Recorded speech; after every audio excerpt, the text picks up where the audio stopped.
school is less than 2 weeks away from heading back to the classroom. As students go back to school across the country, many teachers, staff, and families have concerns about immigration enforcement. WBTV's Rachel Richardson has more on what this could mean for students in our area. Rachel. That's right. For many students, starting school again is a time of excitement, but for some it could mean fear, as CMS has shared that they are allowing ICE agents in some public areas of its schools without permission.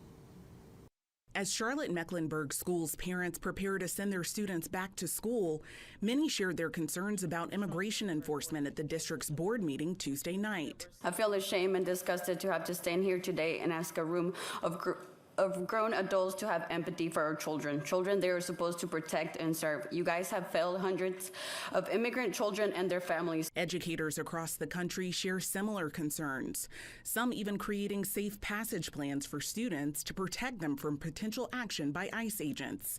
In Los Angeles, the week classes began, a district superintendent said a teen with disabilities was pulled from a car and handcuffed outside a high school.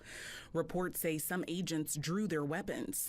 ICE has said that it was a case of mistaken identity. People across the country share concerns around incidents like this one. Especially the Latino communities, the immigrant communities, because of what we've seen, since this administration took over. One person shared his concerns about ICE agents having access to school lobbies, parking lots, and other public areas.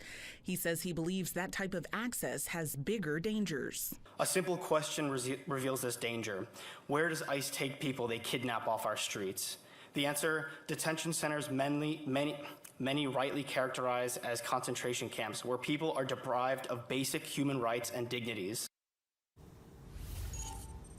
Now, last school year, the Trump administration lifted the sensitive locations policy, which limited ICE agents from taking action at schools, churches, and hospitals, and has led to more raids across the country. In Charlotte, Rachel Richardson, WBTV on your side. All right, Rachel, thank you.